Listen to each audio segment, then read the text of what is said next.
अस्सलामुअलैकुम students, welcome to Arif Lanka classes. तो इससे पहले वाले वीडियो सीरीज में हमने पूरी इंटीग्रेशन जो है वो पूरी कंप्लीट की हुई है। ठीक है बेटा। तो आज का लेक्चर है, यानी जो आज से हमारा जो हमारी वीडियो सीरीज आज से रहेगी, it will be related to the vector algebra. ठीक है बेटा। इसके भी लगभग अच्छे खासे नंबर है आपके 12th क्लास बोर्ड एग्जामिनेशंस में। तो अब साथ साथ अब ये भी, अब इसके साथ अब पूरा फोकस्ड रहो, ताकि अगर हम एक हफ्ते में ये कंप्लीट करें तो शायद आई गेस 30 to 33 नंबर्स है वेक्टर इसके पूरे इन 2-3 चैप्टर्स के आपको।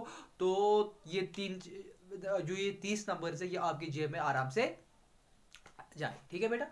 तो बहुत ही आसान है वेक्टर, जैसे इंटीग्रेशन बहुत आसान था, ऐसे ही वेक्टर अलजेब्रा इंटीग्रेशन से भी बहुत आसान है। बस पूरा कंसंट्रेट कर लेना है, और जो 1 घंटा या आधे घंटे का ये वीडियो रहेगा, कितना टाइम ड्यूरेशन रहेगा, पूरा फोकस्ड रहना है इसमें। आप इंशाल्लाह जितना मेरे से हो सकेगा, जैसे मैंने इंटीग्रेशन में मेहनत की पूरी आपके लिए, वैसे ही मैं पूरा इस वेक्टर अलजेब्रा में भी आपके लिए पूरी मेहनत करूंगा, ताकि आपको देखते देखते ही आपको सारा समझ में आ जाए। और जैसे मैं एक एक स्टेप यहाँ पर दिखाऊंगा आपको सोल्यूशन की, इंटीग्रेशन में जैसे दिखाया था वैसे यहाँ पर भी दिखा लूंगा, सो दैट कि आप पूरे 100 आउट ऑफ 100 मार्क्स सिक्योर करो अपने बोर्ड एग्जामिनेशंस में। ठीक है बेटा। तो करें फिर स्टार्ट। शाबाश, एक्सीलेंट, बिस्मिल्लाहिर्रहमानिर्रहीम।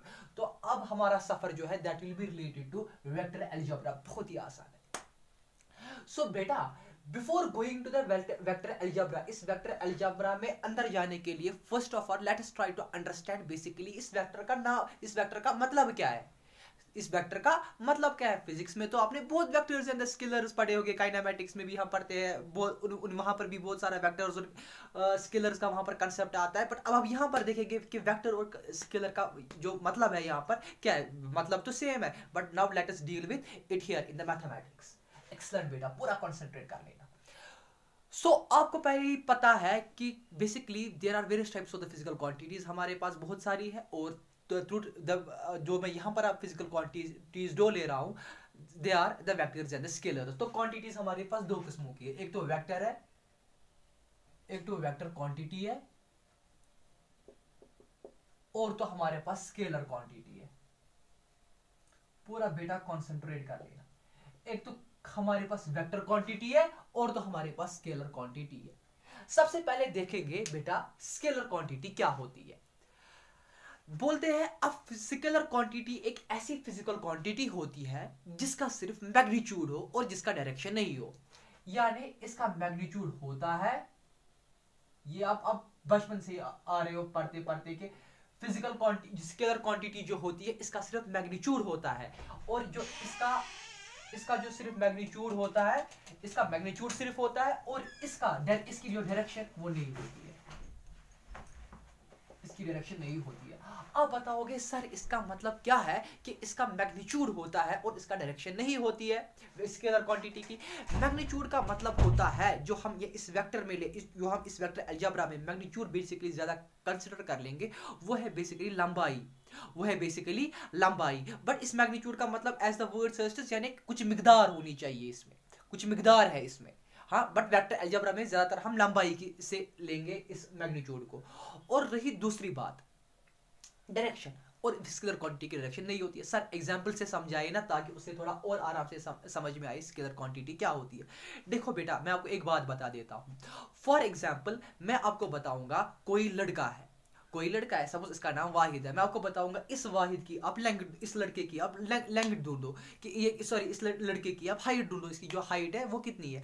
तो हाइट है, यानी कुछ आप बताओगे सर इसकी 4 फीट हाइट है, तो उससे पता चलेगा कि मैग्नीट्यूड कितना है, यानी मिकदार कितना है, यानी 4 फुट हाइट उसकी है। लेकिन आपको ये डायरेक्शन उसकी नहीं पता चलेगी बेटा। सिमिलरली अगर आप ले रहे हो किसी चीज का वजन, यानी वेट किसी चीज का ले रहे हो, तो ये वेट क्या है, this weight is again scalar quantity, क्योंकि अब किसी चीज का मिकदार यहाँ पर है, लेकिन उसकी डायरेक्शन कुछ भी आपको नहीं पता है क्या है, उसी को बोलते हैं स्केलर क्वांटिटी। और एक एग्जांपल ले लो डिस्प्लेसमेंट, और एक एग्जांपल ले लो डिस्टेंस। अगर हम डिस्टेंस की बात कर लेंगे तो मैं बोलूंगा 5 kilometre distance. But this 5 kilometre क्या है, ये बेसिकली मैग्नीट्यूड है, बट ये नहीं पता है क्या ये नॉर्थ है 5 किलोमीटर, क्या ये साउथ है, क्या ये ईस्ट है, क्या ये वेस्ट है।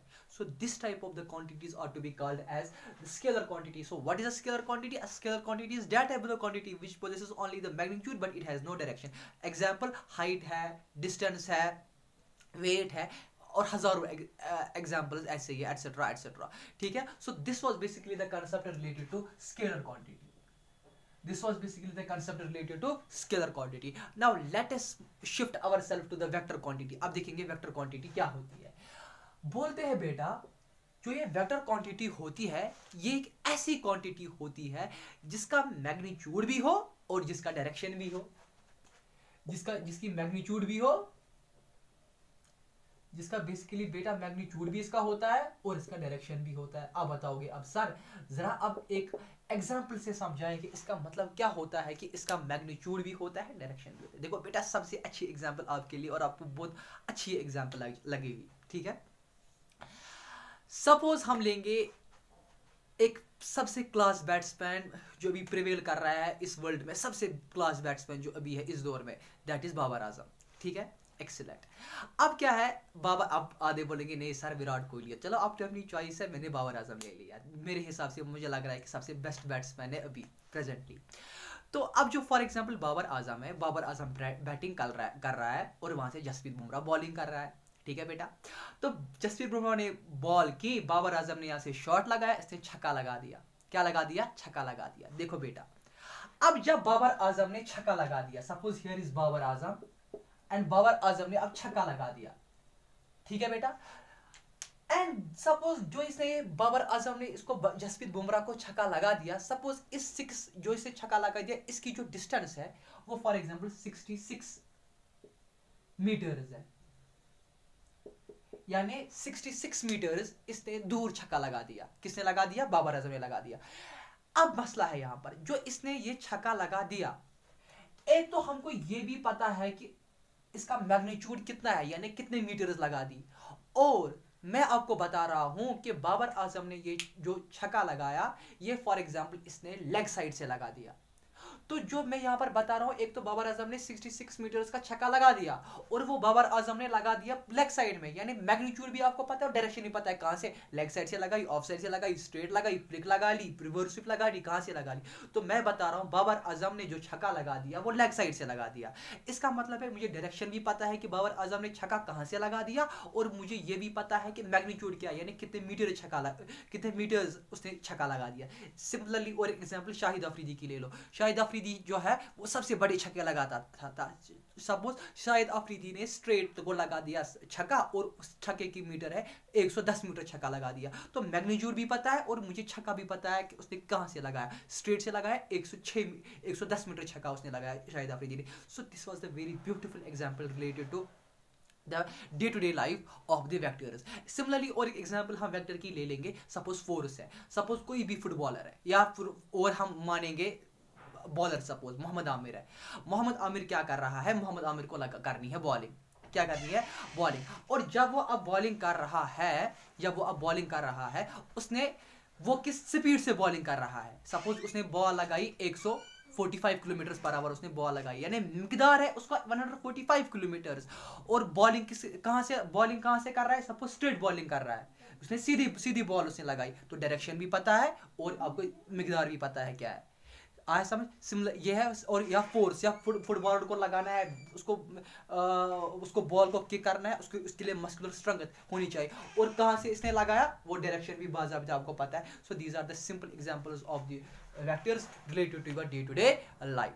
ठीक है बेटा. So this was basically the concept of the scalar quantity and this was basically the concept of the vector quantity.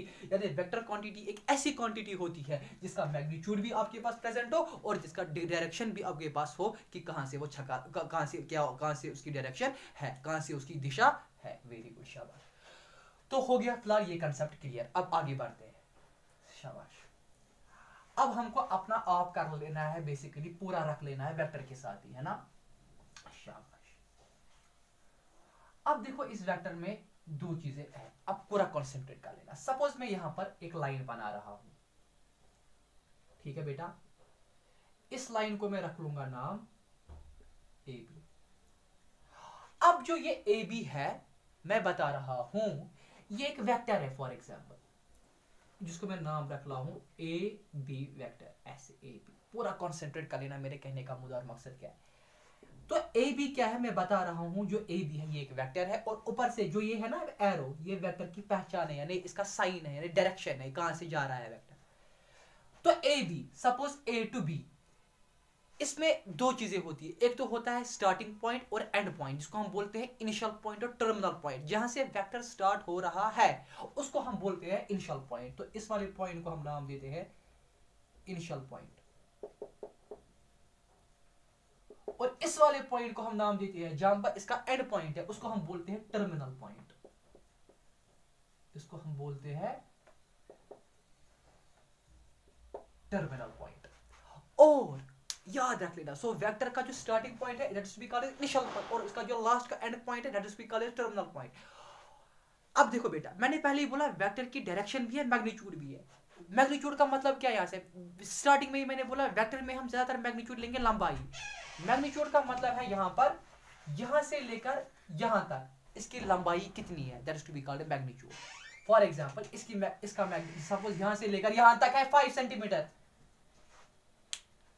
Suppose यहां से लेकर यहां तक कितना है 5 है, तो इसका जो मैग्नीट्यूड है वो बेसिकली कितना है, वो बेसिकली 5 है। आपको मेरी बात समझ में आ रही है। और डायरेक्शन कहां से जा रहा है, सपोज ये यहां से है वेक्टर, यहाँ वेक्टर की डायरेक्शन इस साइड से है, सो इसको हम नाम देंगे एज अ वेक्टर। क्या नाम देंगे, एक मिनट में दरवाजा बंद करता हूं। तो इसको हम क्या नाम देते हैं, इसको हम नाम देते हैं वेक्टर। सो वेक्टर क्या है, जिसकी डायरेक्शन भी हो और जिसका मैग्नीट्यूड भी हो। मैग्नीट्यूड क्या, लंबाई। सपोज यहां से यहां तक इसकी लंबाई है 5, तो मैं बताऊंगा इसका जो मैग्नीट्यूड है वो 5 है। ठीक है बेटा। और डायरेक्शन सपोज अभी इस साइड से है, तो अब मैंने एरो ले लिया इस साइड से, क्योंकि इसको एरो जरूरी दिखाना है कि बेसिकली डायरेक्शन क्या है वेक्टर की। सपोज अब मैं एक वेक्टर ऐसे लूंगा, ये मैंने वेक्टर ऐसे ले लिया। सपोज मैं अब वेक्टर ऐसे ले रहा हूं, ये ए बी है, सपोज अब मैं वेक्टर ले रहा हूं बी ए। इस वेक्टर बी ए का मतलब ये चीज है कि वेक्टर का स्टार्टिंग पॉइंट जो है वो भी बी है और एंड पॉइंट ए है। इसका मतलब ये है, ये वेक्टर ऐसे है, ए है यहां पर, बी है यहां पर, ए है यहां पर, बट फिर भी देख लो उल्टा है इसका। या अब ऐसे आपको जरा समझ में आ जाएगा। सपोज बी यहां पर, ए यहां पर, बट वेक्टर की डायरेक्शन भी उल्टी है, यानी इस साइड से है, क्योंकि मैंने बी ए ले रहा हूं, मैं बी ए ले रहा हूं। तो इसका मैग्नीट्यूड क्या है, वो है बी ए, और वेक्टर की डायरेक्शन क्या है, कैसे, ऐसे है। अब यह आप यहां पर कंफ्यूज नहीं होना कि मैंने अब यहां पर भी एरो ऐसे दिखा, नहीं, ये वेक्टर है, दिखा रहा है कि ये भाई ये वेक्टर है, ये वेक्टर है, पूरा कंसंट्रेट कर लेना यहां पर। और फिर क्या हम जनरली बताते हैं कि जब मैंने ये दो वेक्टर्स बना लिए, हम बताते हैं जो ये वेक्टर ए बी है it is equal to minus B A, यानी ए बी जो बी ए जो है वो ए बी का उल्टा है और कुछ भी नहीं है, सिंपल है। ठीक है बेटा। हुआ ये इसका starting point, initial point, terminal point, vector के रिलेटेड मैंने आपको ये चीज बता। और बेटा और एक इंपॉर्टेंट बात यहां पर याद रख लेना, वो ये चीज है कि जो ये मैग्नीट्यूड होता है वेक्टर का ए बी, जो ये मैग्नीट्यूड होता है वेक्टर का, ये कभी भी नहीं होगा, ये कभी भी लेस देन 0 नहीं हो सकता है। ऐसा हो ही नहीं सकता। क्यों? क्योंकि क्या लेंथ हो सकती है लेस देन 0? नहीं। तो सिंपल सी बात है, जो मैग्नीट्यूड होगा ए बी का वो कभी लेस देन 0 हो ही नहीं सकता। ठीक है बेटा, ये भी एक इंपॉर्टेंट पॉइंट है यहां पर याद रखने का कि मैग्नीट्यूड ए बी वेक्टर का मैग्नीट्यूड कभी लेस देन 0 नहीं हो सकता है बेटा। ठीक है बेटा, वेरी गुड, हो गया ये कंसेप्ट भी clear. Now moving to another concept related to our vector algebra, that is to be called as position vector. क्या होता है बेटा, पूरा कंसंट्रेट कर लेना।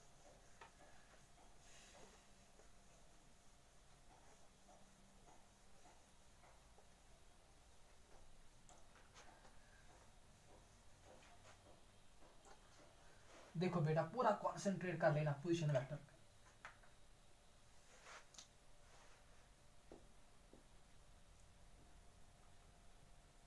पोजीशन वेक्टर,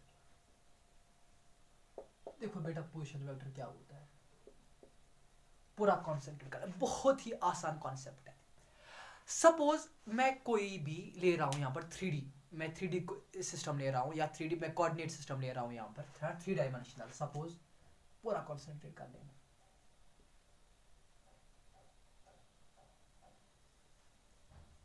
पूरा कॉन्सेंट्रेट करना, बहुत ही अच्छा कॉन्सेप्ट। ठीक है बेटा, ये आपको पता है ये ओरिजिन होता है, ये सपोज x है, यहाँ से y है, अब यहाँ से z है। अब हम कंसेप्ट यहाँ पर पोजीशन वेक्टर, मैं बता रहा हूं पोजीशन वेक्टर क्या होता है। मैं बता रहा हूं सपोज अगर मेरे पास 3D स्पेस में कहीं पर पॉइंट है, सपोज कोई भी पॉइंट मैं यहां पर लूंगा, फॉर एग्जांपल P, क्या ले रहा हूं, कोई भी पॉइंट फॉर एग्जांपल मैं लूंगा यहां पर P, और जिसके जो कोऑर्डिनेट्स है वो है x, y, z। और अगर मैं इस पॉइंट P को अब देख रहा हूं with respect to some origin, या जिसको हम बताते हैं दूसरे अल्फाजों में रेफरेंस पॉइंट, इसी ओरिजिन, ये जो ओरिजिन है इसका दूसरा नाम क्या है, इसको हम बोलते हैं रेफरेंस पॉइंट। अगर मैं इसी पॉइंट P को जिसके कोऑर्डिनेट्स है x, इसको मैं देख रहा हूं with respect to the origin, यानी ये ओरिजिन O, और ओरिजिन O के कोऑर्डिनेट्स क्या है, 0,0,0 है कि नहीं। अगर मैं इसके कोऑर्डिनेट्स अगर मैं इस पॉइंट P को देख रहा हूं with respect to the point O, reference point O, जो ये OP मेरा यहां पर है, क्या है मेरा OP vector, this is to be called as the position vector. इसी को हम यहां पर देते हैं नाम पोजीशन वेक्टर। ये बेसिकली पोजीशन वेक्टर। सपोज इस पोजीशन वेक्टर को मैं यहां पर डिनोट करूंगा OP को विद R, कि OP जो वेक्टर है OP, इसको मैंने रख लिया नाम R। सिंपल, आप कुछ भी रख लो, जरूरी नहीं है आप R भी रख, कुछ भी रख लो। सो इस पॉइंट P को जरूरी नहीं है P लेना, कोई भी ले लो, सपोज यहाँ पर ले लो, यहाँ पर ले लो यार।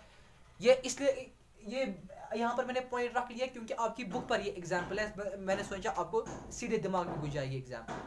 तो पॉइंट P को अगर हम देख लेंगे with respect to the reference point O, the vector OP is to be called as position vector. इसी को हम नाम देते हैं बेटा पोजीशन वेक्टर। क्या नाम देते हैं, पोजीशन वेक्टर। और अब और एक पॉइंट यहाँ पर कंसंट्रेट कर लेना, ताकि इसी में आपको मैं क्लियर कर लूंगा डायरेक्शन एंगल्स क्या होते हैं और डायरेक्शन कोसाइनस क्या होते हैं। रखो नजर बेटा। अब क्या है OP, it's a position vector. ठीक है, सपोज ये OP जो वेक्टर है ये x के साथ बना रहा है, इस जो ये x एक्सिस है इसके साथ बना रहा है एंगल अल्फा। क्या बना रहा है इसके साथ, एंगल अल्फा। ठीक है, बहुत ही आसान।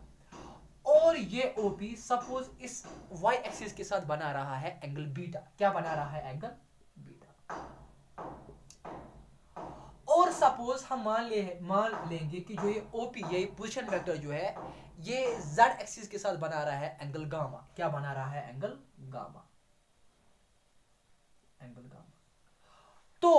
तो फिर हम क्या बताते हैं, हम बताते हैं अल्फा गामा बीटा गामा, इन तीनों को बेटा हम नाम देते हैं एज डायरेक्शन एंगल्स, यानी पोजीशन वेक्टर जो एंगल बनाता है विद दीज कोऑर्डिनेट एक्सिस, इसको हम नाम, इन एंगल्स को नाम पड़ गया बेटा डायरेक्शन एंगल्स। इनको हम बोलते हैं डायरेक्शन एंगल्स,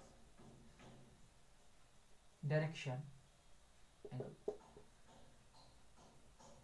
और जो ये डायरेक्शन एंगल्स है अगर हम इनका कोसाइन लेते हैं तो इनको ही नाम पड़ गया डायरेक्शन कोसाइनस, यानी एंगल्स कॉस अल्फा,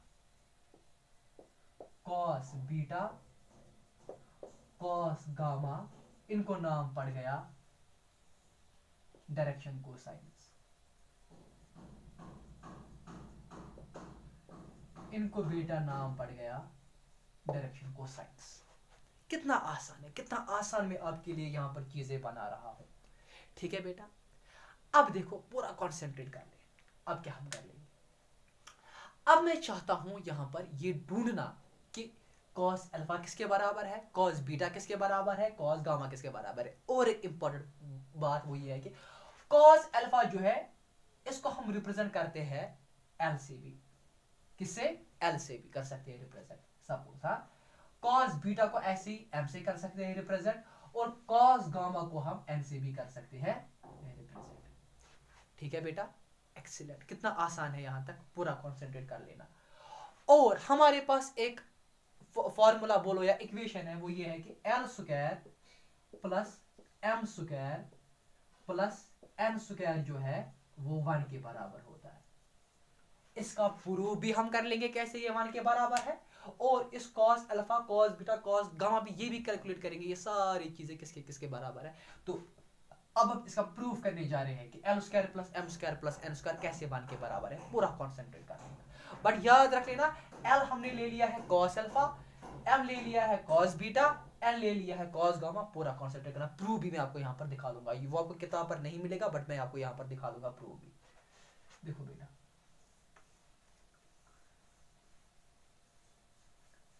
मैंने आपको क्या बता दिया, मैंने आपको ये चीज बता दी कि L square plus M square plus N square जो है वो 1 के बराबर है। इसी का हमको प्रूव कर लेना है। देखो बेटा कैसे कर लेंगे। जो हमारे पास डायरेक्शन कोसाइन है, हम पहले देख लेंगे ये किसके बराबर है। सपोज पहला मैं लूंगा कॉस अल्फा, पहले देखेंगे कॉस अल्फा किसके बराबर है।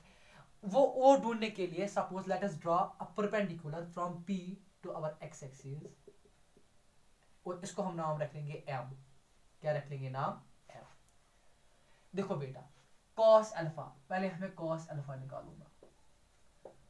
ओके, कॉस अल्फा किसके बराबर होता है? Some people have curly black hair, so it's base by hypotenuse, है कि नहीं?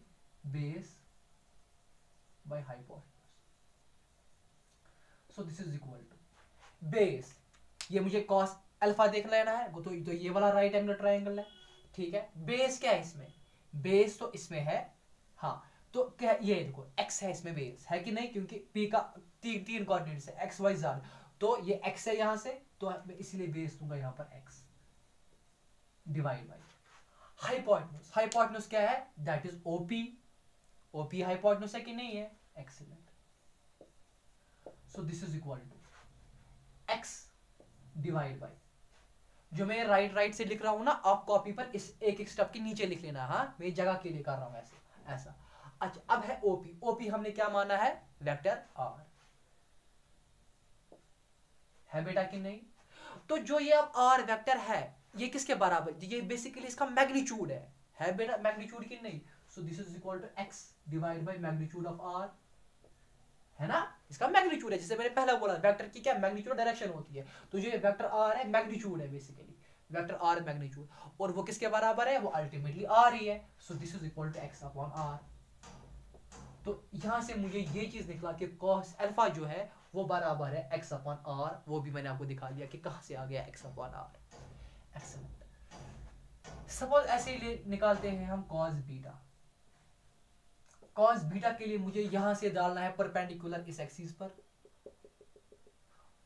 और इसको मैं सपोज रखूंगा नाम n। तो कॉस अल्फा कॉस बीटा वो है, वो भी बराबर है बेस बाय हाइपोटेन्यूज। अच्छा, अब है कॉस बीटा यानी ये वाला एंगल, तो बेस बाय हाइपोटेन्यूज, बेस क्या तब बनेगी? OM, है ना? और वो क्या है बेसिकली यहां से? वो है y, है कि नहीं? दूसरा कोऑर्डिनेट जो इसका है y डिवाइड बाय हाइपोटेन्यूज क्या है? हाइपोटेन्यूज ओवर है वही OP। So this is equal to y divide by, अच्छा, OP वही again it is the vector r। So this is equal to y divide by magnitude of r, and which is ultimately equal to y by r, क्योंकि ये क्या distance क्या है? That's r ultimately. Excellent, शाबाश। अब तीसरा ले लेते हैं। Similarly cos alpha cos beta cos gamma. Similarly cos gamma जो है वो किसके बराबर हमको अल्टीमेटली निकलेगा? वो भी निकलेगा तीसरा जो है, that is z upon r। Excellent. तो कॉस अल्फा भी हमने निकाला, फिर यहां पर लिख लेना सिमिलरली कॉस गामा जो है वो भी बराबर है किसके? z upon r। एक्सीलेंट। तीसरा है हमको z और हाइपोट वही r वापस। तो कॉस अल्फा भी निकाला, कॉस बीटा भी निकाला, कॉस गामा भी हमने बेटा निकाल दिया कि नहीं?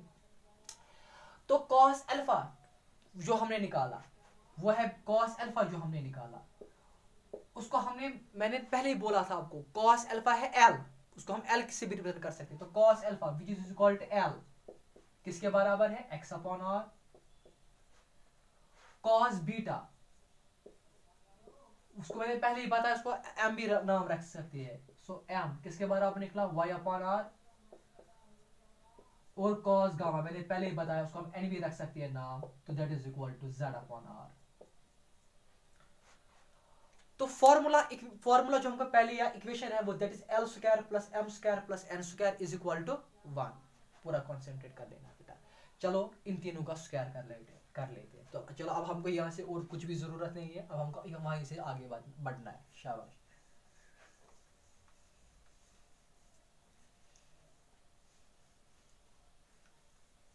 पूरा कॉन्सेंट्रेट कर लेना। जो हमको गिवन है वो क्या है, L square plus M square plus N square is equal to 1 है कि नहीं।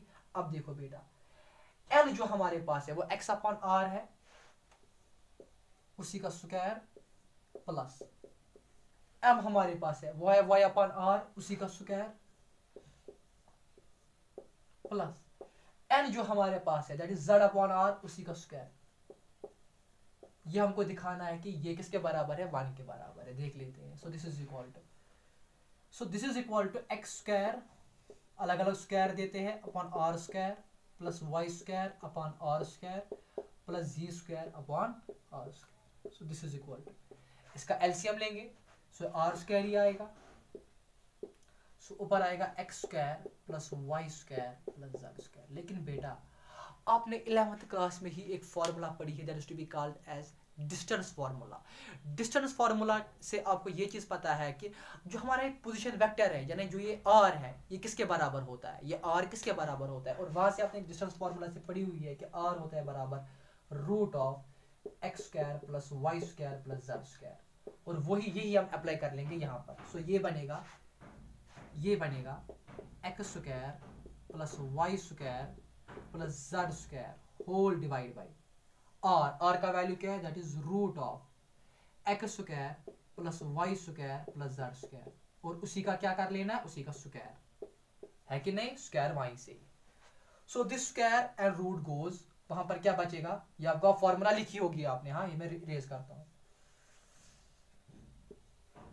तो स्क्वायर एंड रूट गोज, वहां पर क्या बचा, X square plus Y square plus Z square whole divide by X square plus Y square plus Z square. This and this goes, और वहां पर आया 1। यही तो हमको प्रूव करना था कि L square plus M square plus N square is equal to 1। ये तो मैंने सारा आपको यहाँ पर बेटा प्रूव करके दे दिया। क्या पता अगर यही क्वेश्चन आए 5 नंबर का एग्जाम में, प्रूव कर दो 1 के बराबर है। तो बेटा ये मैंने पूरा आपको यहाँ पर क्लियर कर दिया कि कैसे L square plus M square plus N square जो है वो 1 के बराबर है। इसके बावजूद भी इस प्रूफ के रिलेटेड कहीं पर कोई भी डाउट आपको होगा तो वो मुझे आप कमेंट सेक्शन में बता सकते हो बेटा। एक्सीलेंट। तो आगे बढ़ते हैं। ओके, जब हम अब आगे बढ़ेंगे so now we will come to the types of vectors. देखो बेटा,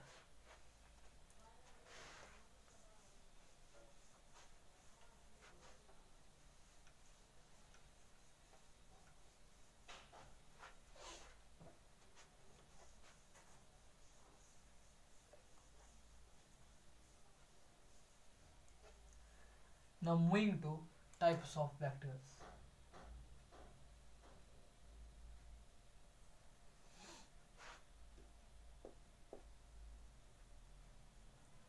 Types of vectors, इनमें से पहला ही टाइप जो इसका है वेक्टर्स का, that is number 1, that is zero vector. ठीक है बेटा, इसका दूसरा नाम है नल वेक्टर। जीरो वेक्टर का दूसरा नाम है नल वेक्टर। तो क्या होता है ये जीरो वेक्टर?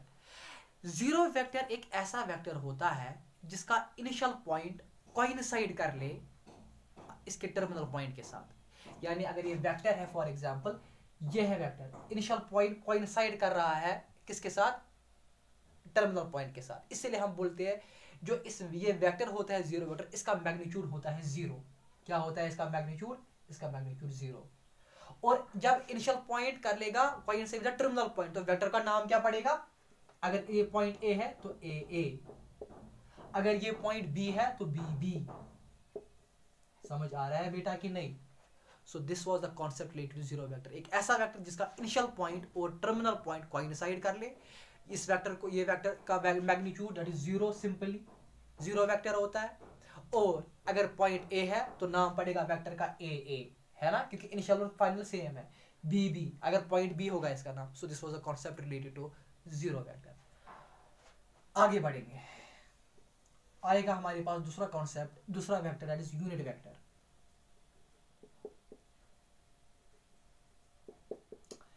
यूनिट वेक्टर एक ऐसा वेक्टर होता है जिसका जो मैग्नीट्यूड होता है वो 1 होता है। क्या होता है बेटा? 1। इतना रख लेना है याद। फॉर एग्जाम्पल कोई भी वेक्टर ए बी है, उसका मैग्नीट्यूड क्या है? 1 है। सिंपली वेक्टर ए बी है कोई, उसका मैग्नीट्यूड क्या होगा? उसका मैग्नीट्यूड है 1। उसका जो मैग्नीट्यूड है that is 1। This is simply what is to be called as unit vector. तीसरा वेक्टर, उसको बोलते हैं हम को इनिशियल वेक्टर।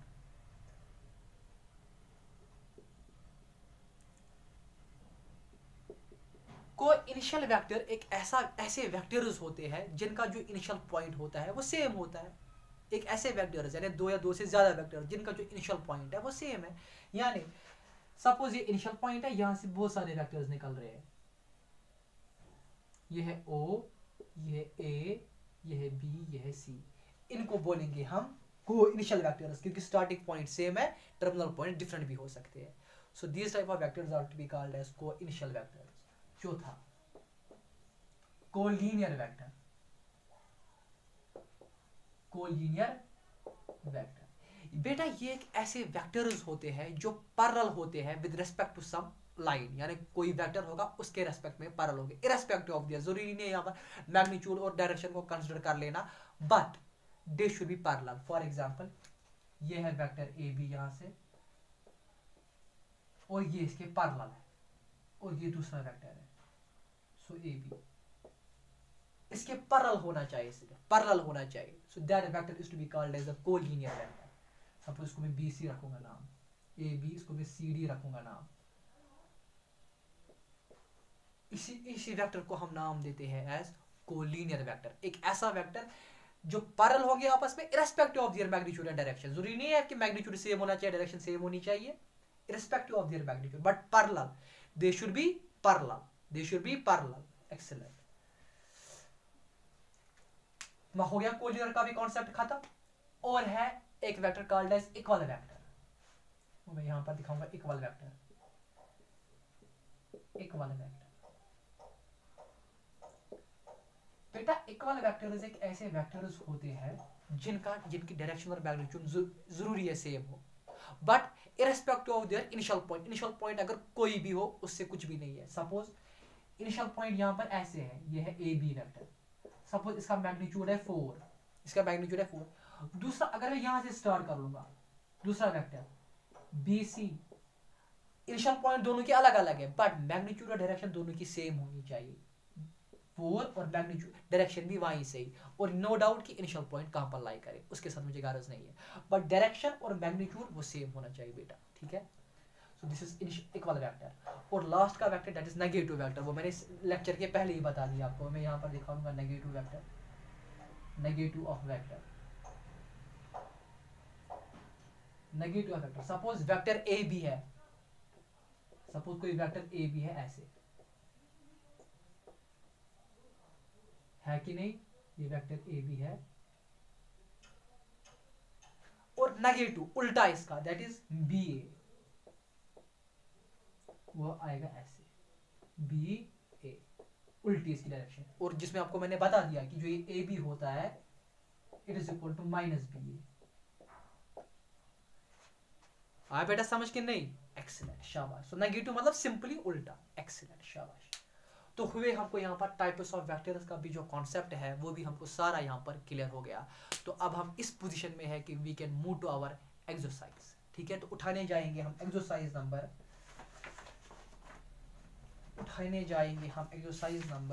10.1 बेटा। पूरा कॉन्सेंट्रेट कर लेना। इसके बावजूद भी इन टाइप्स ऑफ वेक्टर्स में कहीं पर कोई भी कंफ्यूजन हो तो वो मुझे कमेंट सेक्शन में बता देना, या मुझे कॉल भी कर सकते हो, कोई बात नहीं है। Exercise number 10.1।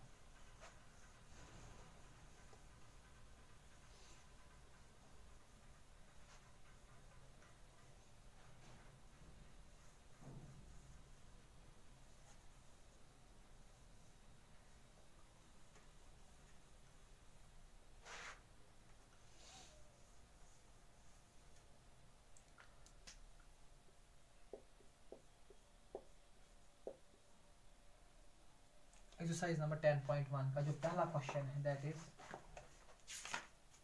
represent graphically a displacement of 40 kilometers and 30 degree east of north। तो इसके लिए सबसे पहले हमको क्या, इसके सॉल्यूशन के लिए सबसे पहले हमको क्या करना है, एक कोऑर्डिनेट सिस्टम बनाना है। पहले सॉल्यूशन ऑफ क्वेश्चन नंबर 1। देखो बेटा क्या कर लेना,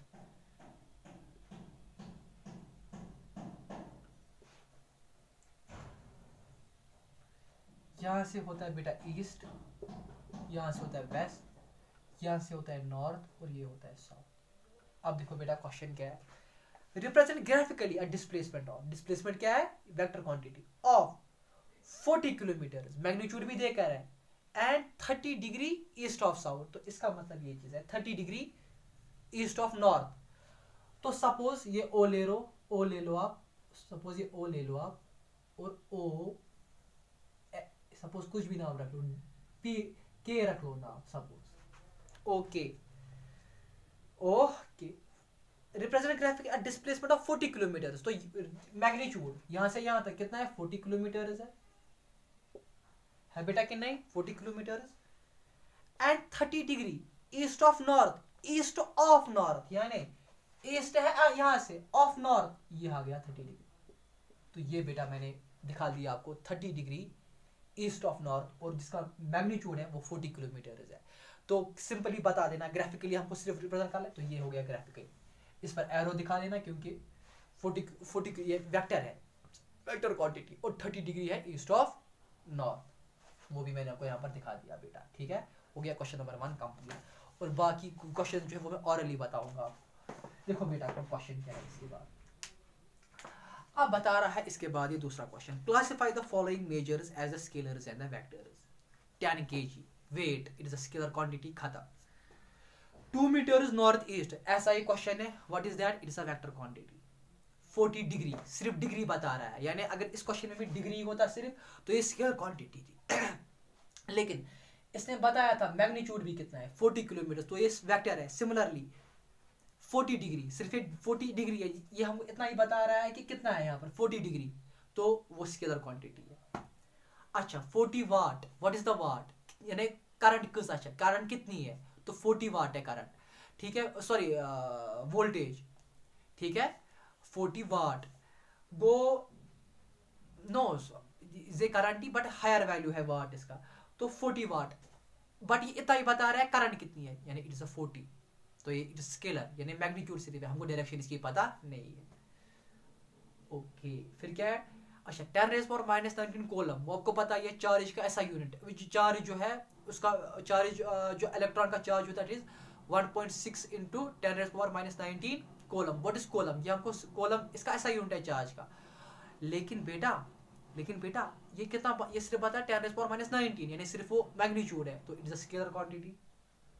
20 मीटर पर स्क्वायर यानी second square, so what is that, it is velocity, and velocity is a vector quantity.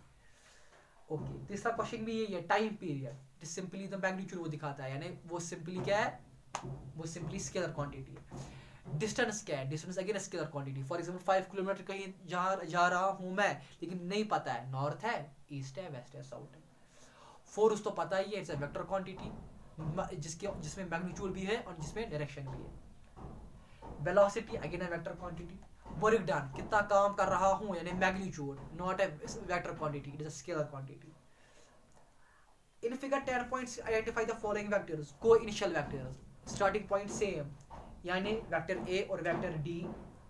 अच्छा इक्वल वेक्टर्स, बराबर जो आपस में हो, that is the vector A, vector A and vector C. What are the vector? Oh no. Vector D and vector B are the equal vectors, क्योंकि equal vector की जरूरी है कि डायरेक्शन भी सेम होनी चाहिए और मैग्नीट्यूड भी same. So vector A, vector D and vector B are the equal vectors. Vector D and vector B मैं लिखूंगा भी यहाँ पर, देखो बेटा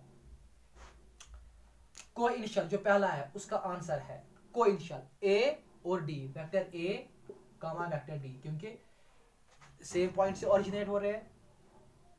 इक्वल वेक्टर जो आपस में बराबर हो, that is a vector D and vector B. और लास्ट का है collinear but not equal, collinear but not equal, आपस में बराबर नहीं होनी चाहिए, सो दैट इज कोलिनियर यानी parallel, that is the vector A and vector C, है ना, ये पैरेलल है और बराबर भी आपस में नहीं है, vector A comma vector C, वरना कोलिनियर थे हमारे पास डी और बी भी, लेकिन वो आपस में बराबर है। एक्सीलेंट। तो लास्ट का क्वेश्चन है answer the following is true और फॉल्स। क्वेश्चन नंबर 5 का पहला पार्ट,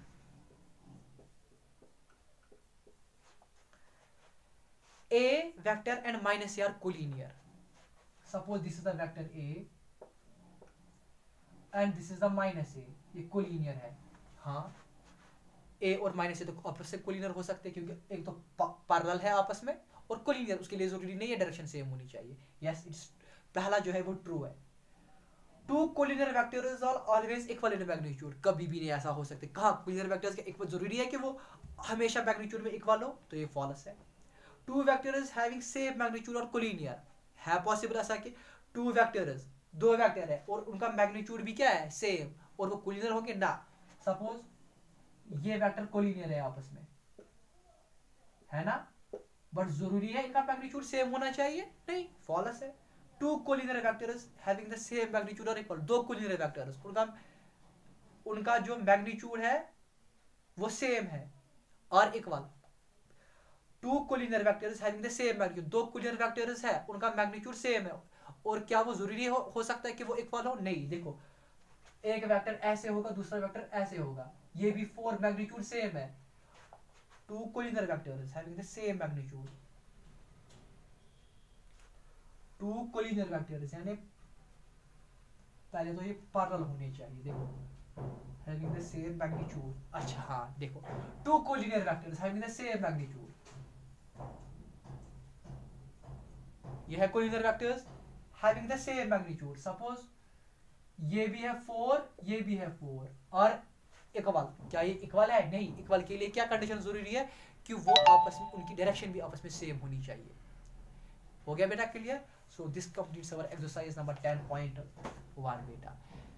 तो ये आज हमारा पहला लेक्चर था related to our vector algebra. इस एक्सरसाइज में कहीं पर, इस वीडियो लेक्चर में कहीं पर कोई भी डाउट हो, कन्फ्यूजन हो, वो मुझे आप कमेंट सेक्शन में बता सकते हो, कोई भी इशू नहीं है।